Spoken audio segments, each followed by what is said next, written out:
So hello and welcome to Windows in Time, 10 Quirky Things to Know About Historic Ashland, presented by Jackson County Library Services and the Southern Oregon Historical Society. I'm Carrie Tannehill, Adult Services Librarian. This program is being recorded. Please mute your microphone, and if you don't want to be in the recording, please turn off your camera. We will be having a question and answer time at the end of Peter's presentation, so if you have questions while he's presenting, feel free to put them in the chat box, or we'll end the recording after his presentation and you can ask him directly if you want to turn on your camera. I will be uploading the presentation, I should say the recording of this presentation will be uploaded to the JCLS Beyond YouTube channel within 2 weeks. So that is where you can access the recording if you want to see it again or have friends and family that were unable to join us today. So the views and opinions expressed in this program are those of the presenter and do not necessarily reflect the official policy or position of Jackson County Library Services. Today's presenter is Peter Finkle, a resident of Ashland since 1991. Peter is the founder of walkashland.com. His blog and website are filled with stories and photos of Ashland history, people, public art, gardens, and of course, architecture, and of course, neighborhood walks. Thank you, Peter, for being with us today, and I will go ahead and give the presentation over to you. Okay, well, I want to thank everyone for being here, and also especially the Jackson County Library and Southern Oregon Historical Society, both of which I take advantage of from time to time, and I would encourage everyone else to also take advantage of the many things that both of those wonderful groups offer. So in this talk, I'm going to be telling you some humorous and upbeat stories about Ashland history. This talk actually kind of works well if any of you were on last month's Windows in Time talk. Sue DeMarinis talked about, the title was Scandals of the Oregon Railways, and a number of my 10 quirky stories will deal with the impact of the railroad on Ashland. So they kind of fit together in that way. I am going to share my screen because you'll be seeing lots of wonderful old photos as we go along here. Okay, everybody should be seeing a picture of Ashland in Ashland downtown, the plaza in 1885 at this point. And just before I get into the talk, so you might recognize on the right-hand side the two-story brick building is still there. That's the IOOF building. The two small ones next to it, closest to us on the right side, are no longer there. So the IOOF building is now at the corner. And then straight ahead, looking down this the street towards the plaza, the Ashland Flour Mill, where that was located, is now the entrance to Lithia Park. And I imagine many of you have set foot right there. So let's go into the first story, which is about Ashland's 1908 fire station. It was located, and the building is still located at 264 4th Street. And I just want to mention briefly why the railroad was so important to Ashland. When the railroad between San Francisco and Portland was completed in 1887, it connected Ashland with the entire country. Ashland had been very isolated.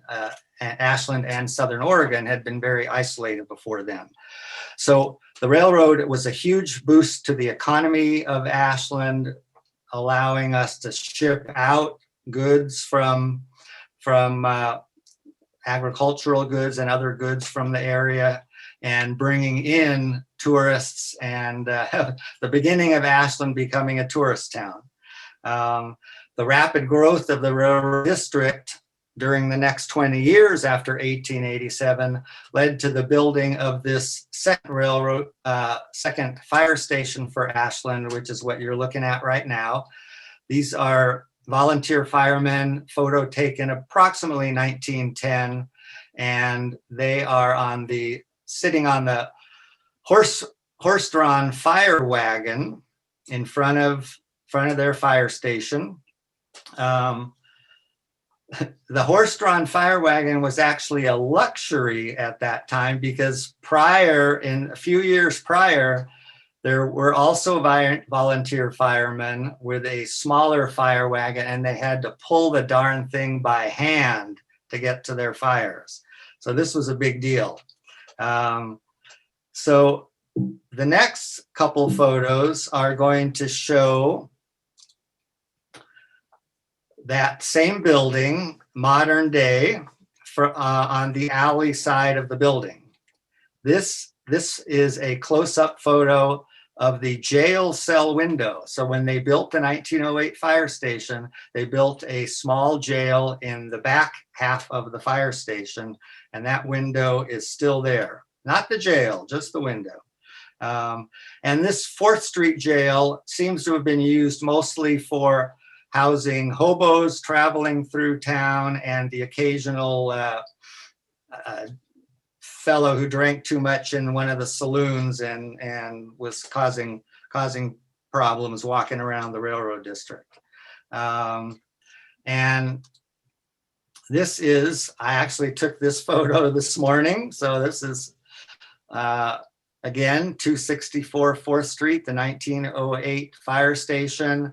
And that little jail cell window you just looked at is the second small window on the left on the alley side of the building. Now I'm going to show you some graffiti that is more than 100 years old. This is inside that same building. You might be able to see that it has someone's initials carved in there, and it's dated December 28, 1919. Possibly left by a volunteer fireman or maybe one of the hobos who stayed overnight. There's other graffiti in the back of what's now the shop as well. If you'd like to see it for yourself, you can go over to the Revive Home Decor shop on 4th Street. And if you do go in, tell Stacy, the proprietor, that Peter sent you. All right. Now, I mentioned that the railroad boosted the economy of Ashland, but it also had one major drawback. I mentioned the word hobos, which is what they were called at the time, occasionally tramps, but mostly hobos. The station, having a train station, brought a huge influx of hobos who hopped on the trains and rode the rails for free. This photo from 1894 shows the more dangerous way that some of them hopped the trains.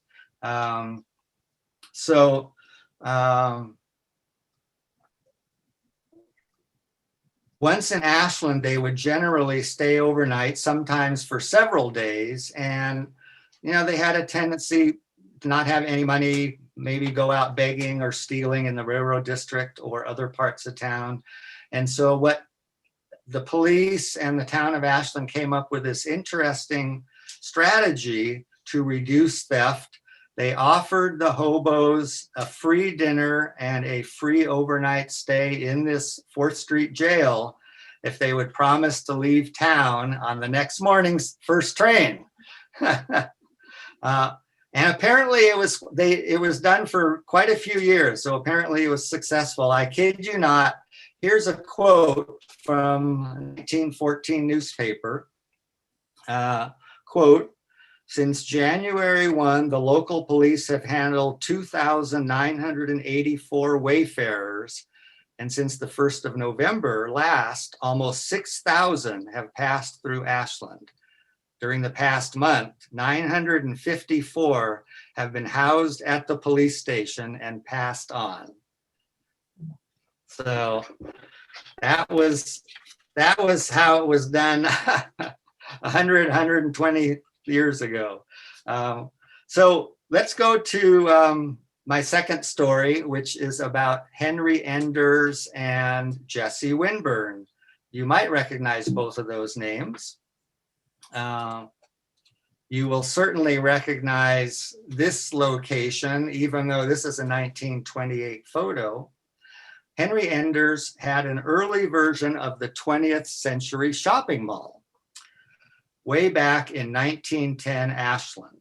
Within the same block, people could visit at his shop a men's department, women's department, shoe store, a 15-cent store, music store, small restaurant, buy hardware, sporting goods, and groceries.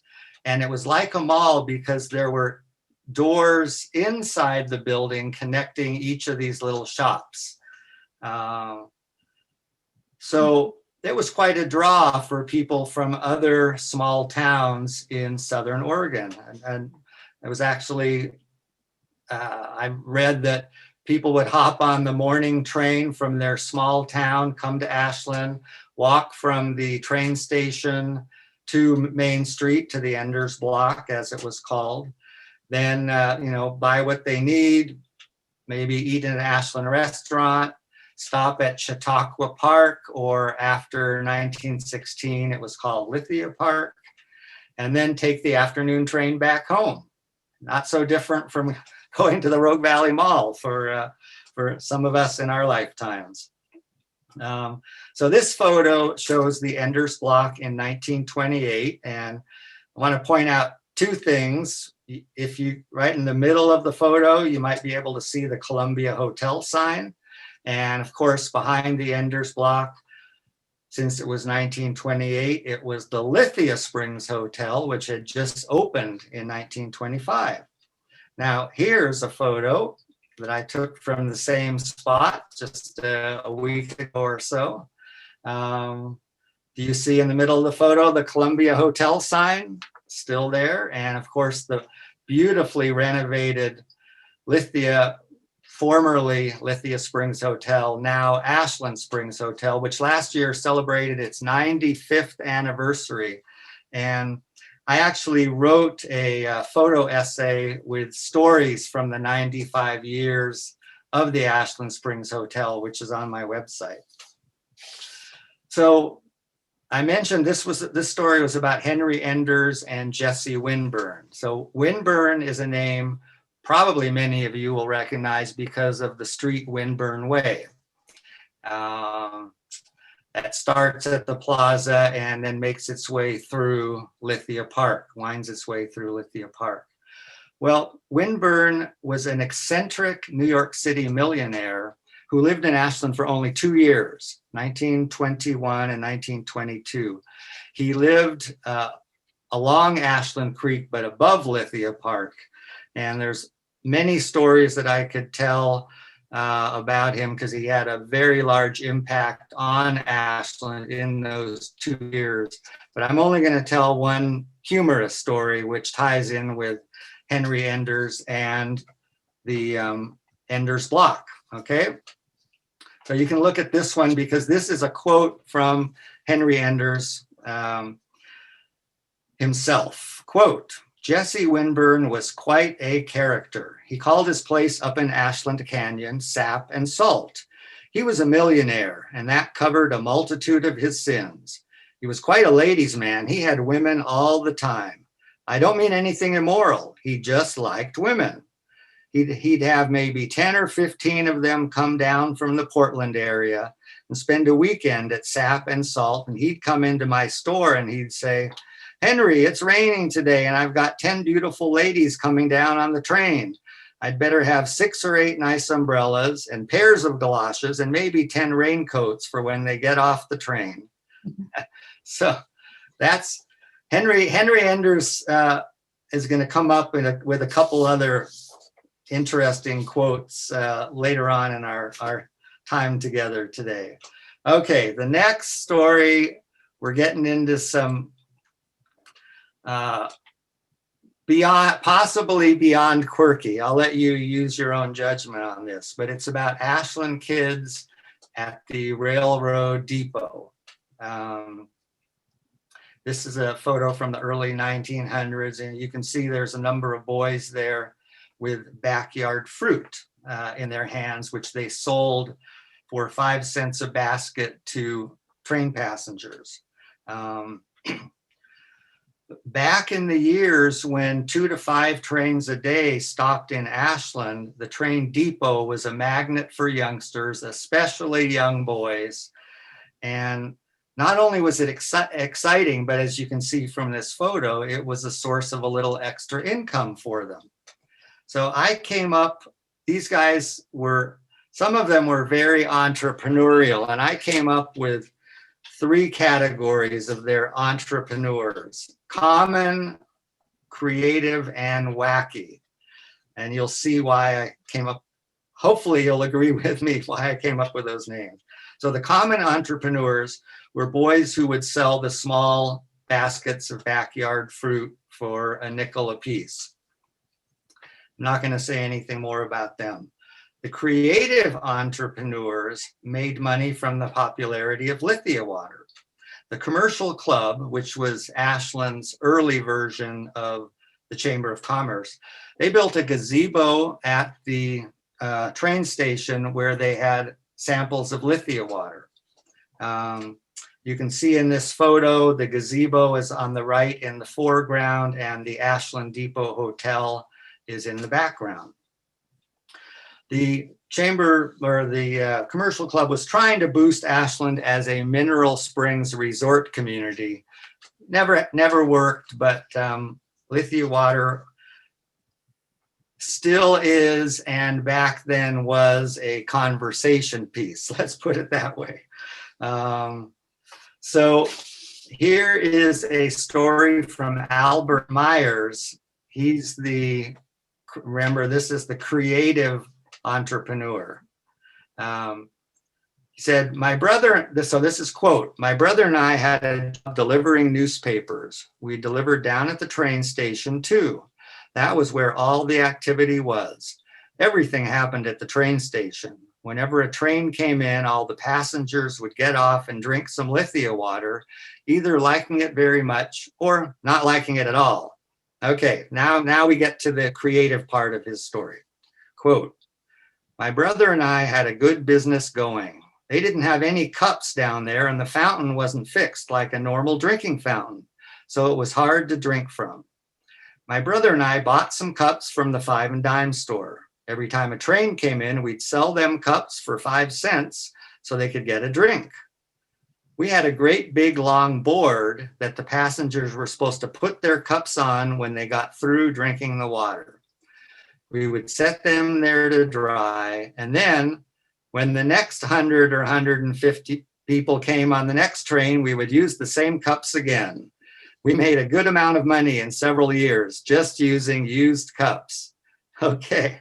So that's your creative young boy entrepreneurship. Okay, now we get to the third category, the wacky entrepreneurs. And this story is so strange that I'm telling it to you only because I heard it from two sources. So here goes.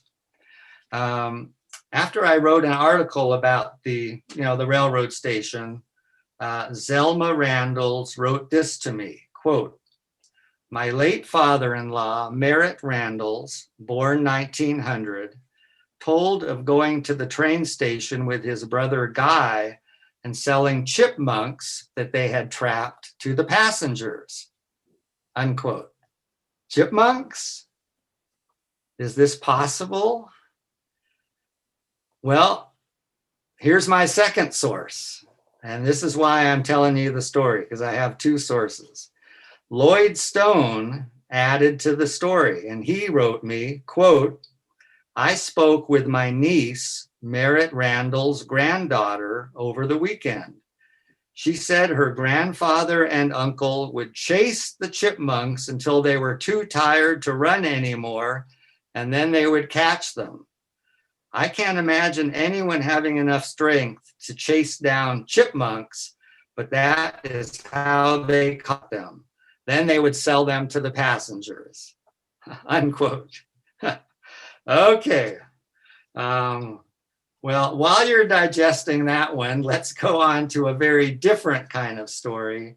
And this one is about the Ashland Chinese community in the late 1800s and early 1900s. And in particular, I'm going to be talking about the 1916 Chinese New Year celebration. Okay.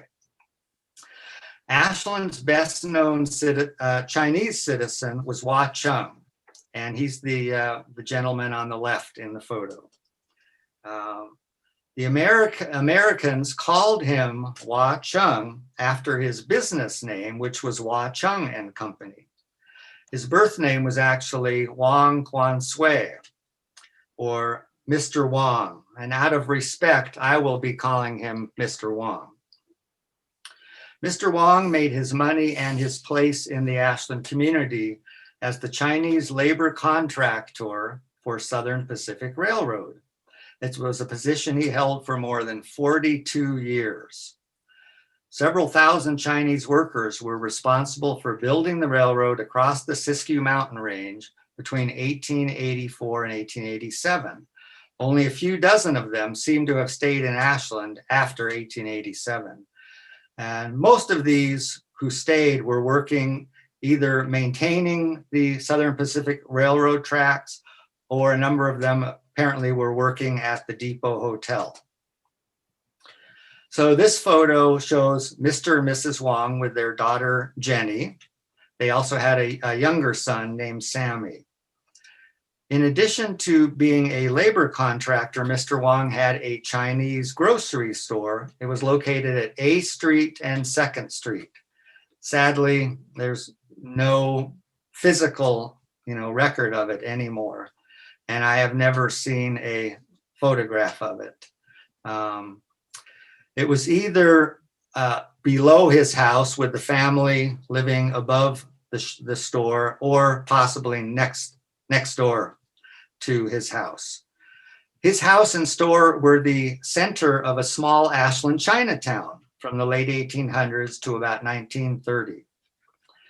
As leading Ashland businessman Henry Enders said, remember that, Henry Enders? He said, quote, Hua Chung was a perfect gentleman. Everybody trusted him, end quote. Actually, Mr. Wang and his wife mixed socially with the wealthy business people in Ashland, and he even did things like drive his patriotically decorated car in Ashland 4th of July parades. Okay, now let's get to the 1916 Chinese New Year. We're gonna be talking about drinking, so I'm gonna have a little drink here.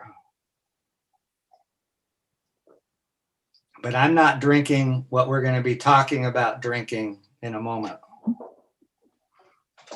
Okay. Why was 1916 different than previous years for Chinese New Year?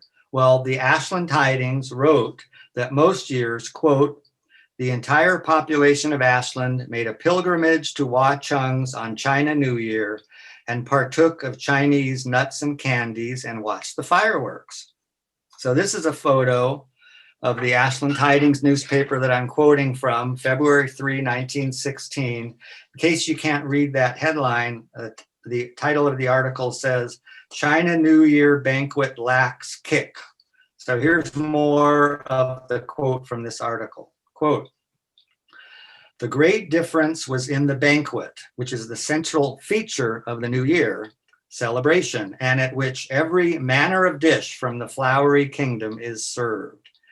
Okay, now we're going to get to the important part of the article.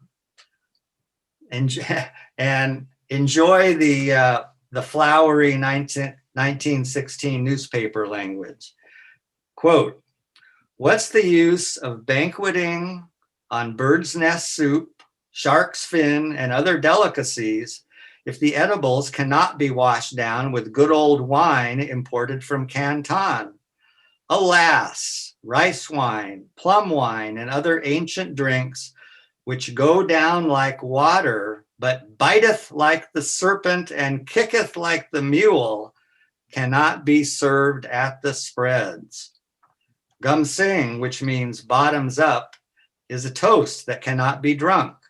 The white man's prohibition law put a crimp in the celebration. Okay, now if you're a history major, you might remember that prohibition in the United States began in 1920. So why was there a problem with Oregon, with Ashland, Chinese New Year in 1916? Well, the voters of Oregon jumped the gun on the prohibition. They voted 136,000 to 100,000 the year before to prohibit after January 1st, 1916, the manufacture and sale of intoxicating liquors within the state of Oregon. So Oregon started prohibition January 1st, 1916, most of the country in 1920.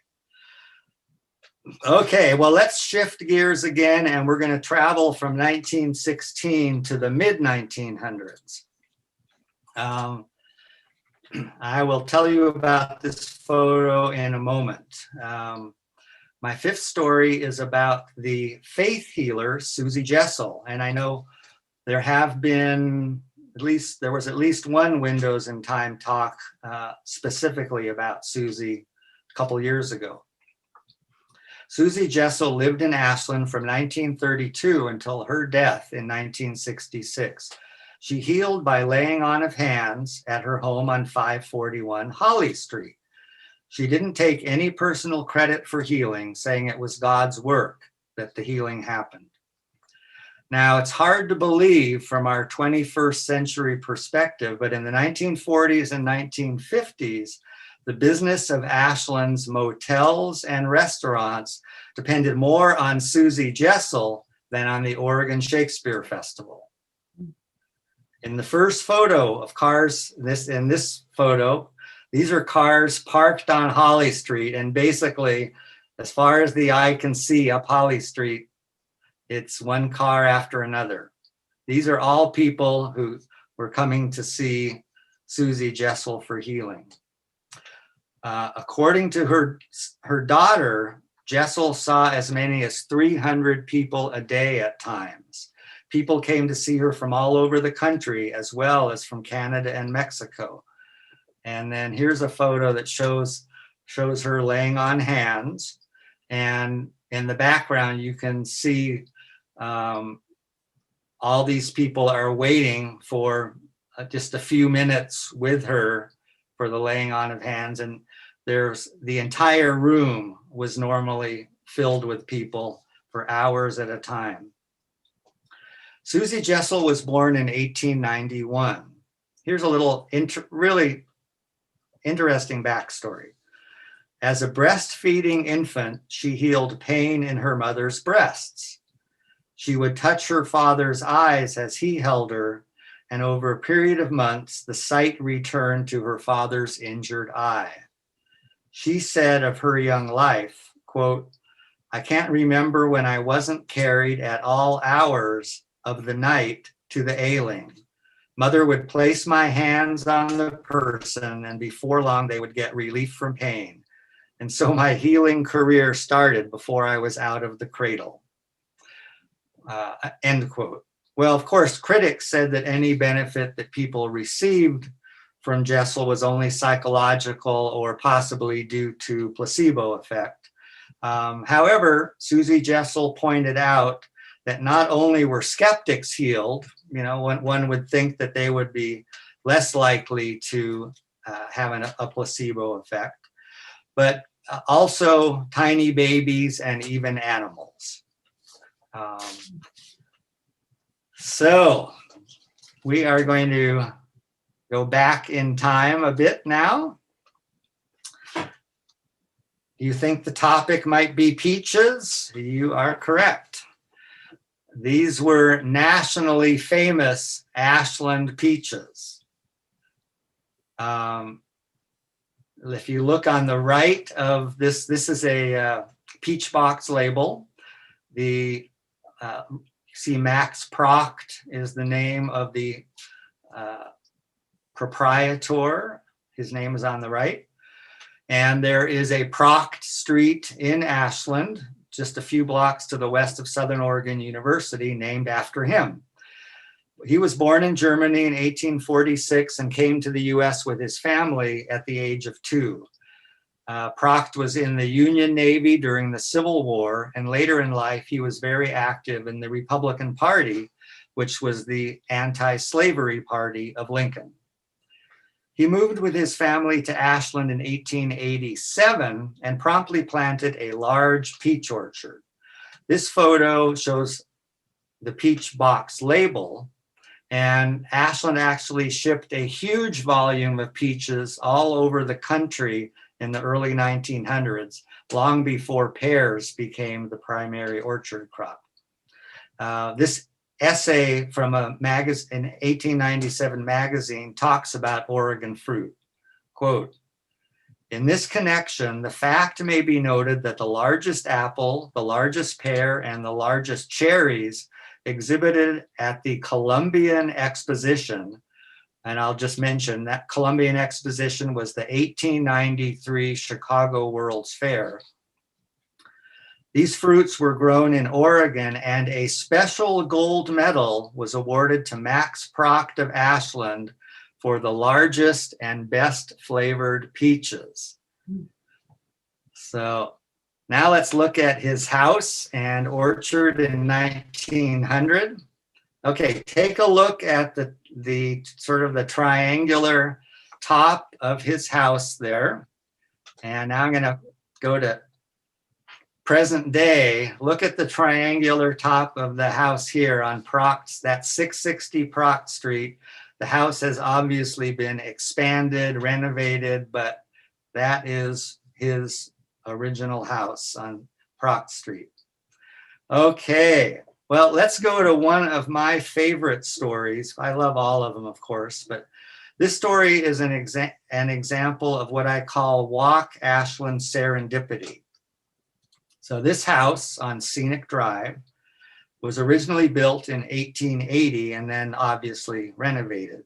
It was the oldest house on Scenic Drive, and I was writing an essay about Scenic Drive, walking along, taking some photos in front of the house. The homeowner came out, we started talking. When I told him about Walk Ashland, why I was taking the photos, he invited me in. So the homeowners are Casey and Jennifer. When they renovated this house in 1993, they found that the original house's barn boards were covered with newspapers, which had been used for insulation back in the late 1800s. And you can see in this photo what the gray two-story structure is the original house. And you can even see a little bit at the very bottom of the vertical barn boards. So Casey and Jennifer honored the 1880 house by creating a picture frame for one section of the old newspaper insulation. Here's the picture frame with the old newspaper insulation there. Now I looked closely and I spotted something that got me excited because, and I'll show you what I saw.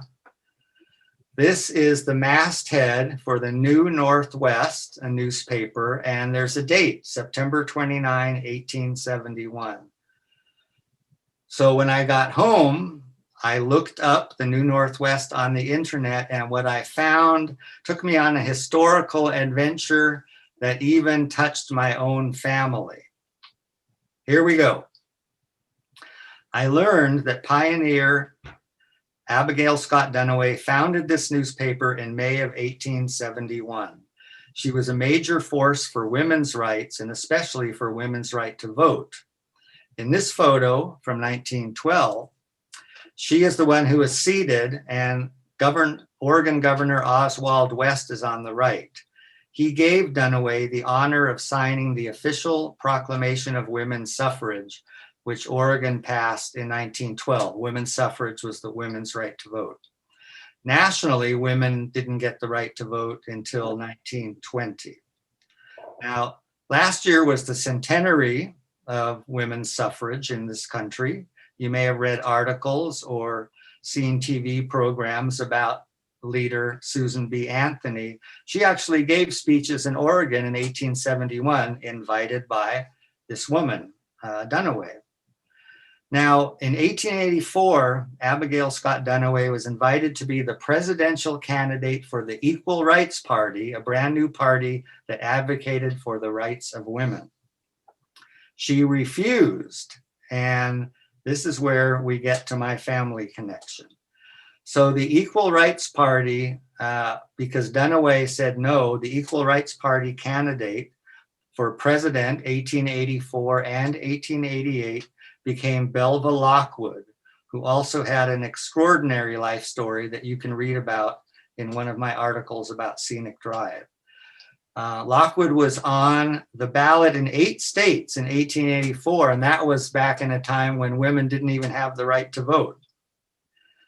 So my great-grandparents must have had tremendous admiration for Belva Lockwood, because when my grandmother was born in 1891, they named her Belva after the presidential candidate.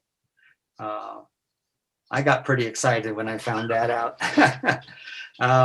So I'd like to end this story with a quote from Abigail Scott Duniway that is just as applicable today as it was when she said it more than 100 years ago. Actually, when I first read this quote, it brought tears of both pain and joy to my eyes. See what you think. Quote, "The young women of today, free to study, to speak, to write, to choose their occupation, should remember that every inch of this freedom was bought for them at a great price. It is for them to show their gratitude by helping onward the reforms of their own times, by spreading the light of freedom and truth still wider. The debt that each generation owes to the past, it must pay to the future." I like that one. Okay, only 3 to go. And we are going, this will be this one will be a little lighter. This is a story of a family business, the oldest family-run business in Ashland. First, the 3 oldest businesses in Ashland. Number 1, the Ashland Tidings newspaper, which has been published since 1876. Number 2, the Ashland Greenhouses Nursery since 1906. And then number 3, and the oldest family-run business, Oak Street Tank and Steel since 1912. So you're looking at the first of 5 generations of the Morris family who have now been at Oak Street Tank. Sim Morris, who's the fellow with the tall hat, I believe, in this photo, founded Park Street Garage in 1912. And then along came the second generation, Harry Morris. In 1925, the business moved to 101 Oak Street, and this is standing stone as what's there now. Well, this business started making steel tanks in 1938. They were on Oak Street, and that's where the name Oak Street Tank and Steel started to be used. Now, they moved again in 1945 to the large warehouse building on A Street, which was formerly a fruit packing plant. That is now Plexus. Okay, the third generation, Gene Morris. He started welding at the company when he was only 13 years old and later managed the business for decades. Well, Oak Street Tank and Steel outgrew this building, and then they moved to Jefferson Avenue in the year 2000, where they could spread out a lot more. Now they have the 4th generation running the business. Jim Morris and Chris Decker manage the business.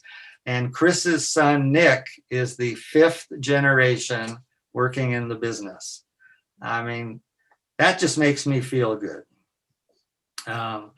Okay, Our final two stories take place in the early 1900s and both include horses. The ninth story is about a large building and a strong horse. So this photo shows the house built by Fordyce and Julia Roper at its original location on East Main Street. It became the Southern Oregon Hospital. It originally was their home. It became the Southern Oregon Hospital in 1907. And 3 years later, in 1910, it was moved uphill, up 2nd Street, to the corner of 2nd and Hargadine. Can you picture what's there at 2nd and Hargadine? After being carefully restored in 1983, I'll give you a hint, it is Winchester Inn. So that's a pretty steep climb, that block of 2nd Street from East Main up to Hargadine. Remember that as you hear another Henry Enders story. He describes how the large house was moved from a 1974 interview. And note that he uses the word planks in this story. He's referring to round logs. Okay, so quote, "You wouldn't believe it," he said. "They had a winch and they hooked the horse on to the end of the rope and we pulled. The winch wound up. The house was on round planks and we pulled. When we ran out, we would stop the horse and move the planks around, put some in the front and go on.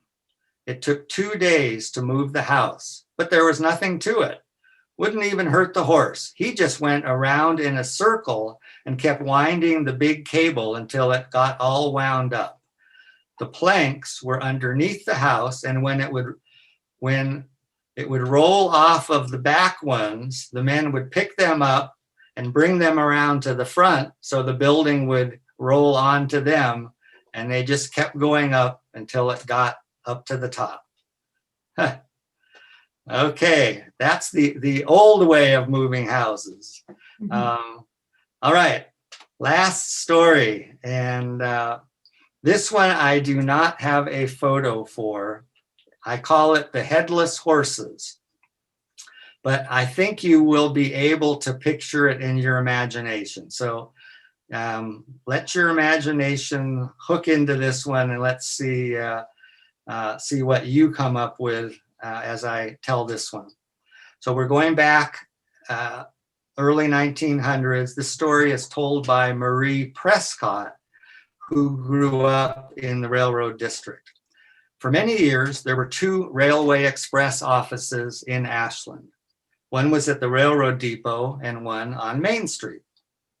Every day at train times, Mr. Turner drove a wagon and a team of horses from Main Street to the depot to pick up deliveries. For many years, the train schedule didn't vary, so Mr. Turner's team of horses learned the schedule. When the train was delayed occasionally, the train station would notify Mr. Turner and tell him to come a little later. However, they didn't notify the horses. Occasionally, when Mr. Turner didn't come out to make the run at the usual time, the team of horses would start off without him. So Marie remembers from when she was a kid, this is a quote from Marie, quote, "We've seen them go down 3rd Street just having a good time, taking the wagon back to the depot. We were excited, of course, horses without any driver." So I hope you were able to picture that one. Well, that is it for today's Quirky Ashland History Stories.